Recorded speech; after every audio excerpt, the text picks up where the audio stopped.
Hello mga kalaboy, magandang araw po o magandang gabi. Andito na naman kami. So what's Laboy Pinoy's agenda for this episode? As you can see, we're airborne. Just departed from New Orleans and on our way to Washington DC to visit our son Ben and daughter-in-law Amanda. Ben is in the Navy and currently stationed in Virginia as a Navy instructor. They live in Fredericksburg, Virginia, which is about 55 miles southwest of Washington, D.C. Maybe about more or less an hour and a half drive. We'll be here for about 10 days and luckily, just in time for the peak blooming period of Washington, D.C.'s cherry blossoms. We're gonna check that out. Tita Evs is already excited.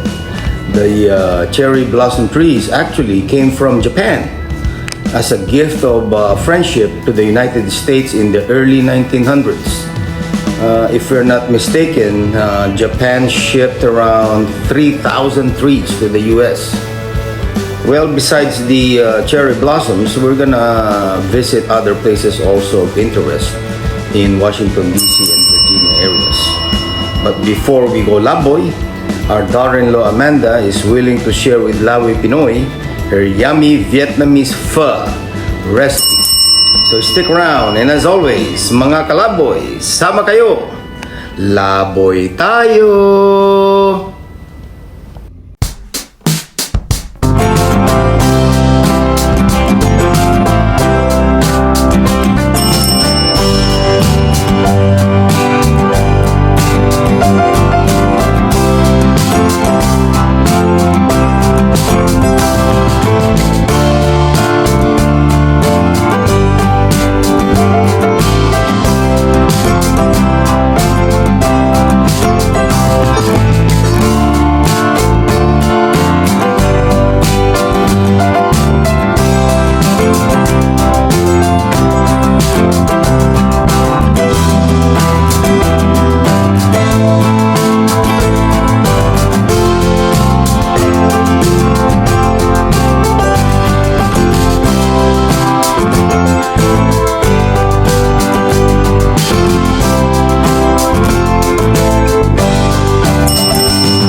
We're here now in DC, Washington DC, and waiting for our ride.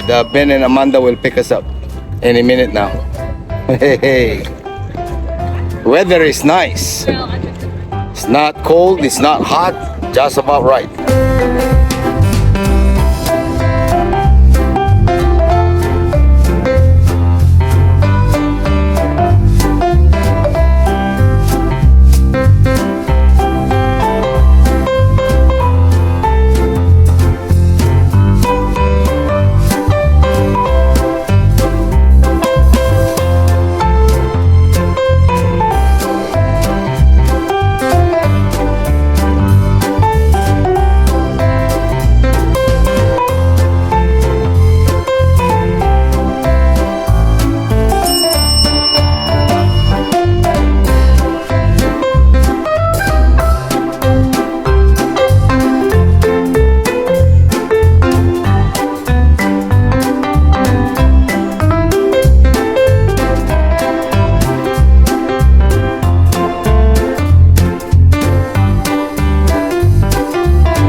another trap.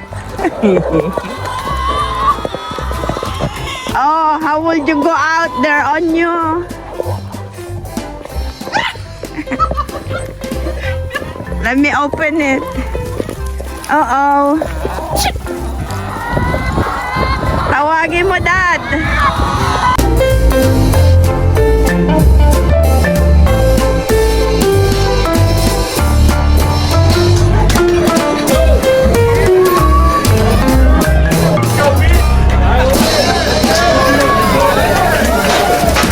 Let's go, baby. Take it.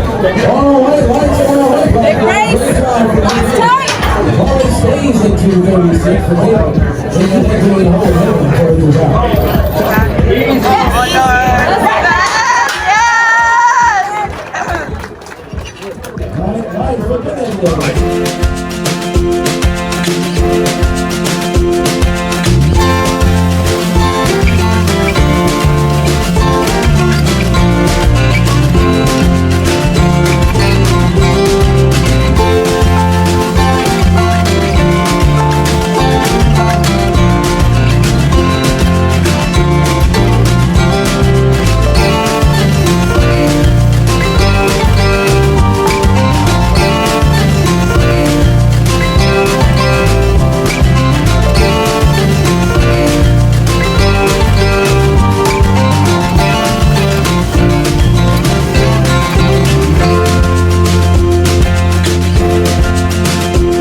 Hope you enjoyed this episode of Laboy Pinoy, and we'll see you in our next episode. Thank you for watching. Surely God is my salvation. I will trust and not be afraid. The Lord Himself is my strength and my defense. He has become my salvation. Isaiah chapter 12, verse 2. Praise the name of the Lord. Thank you, Jesus.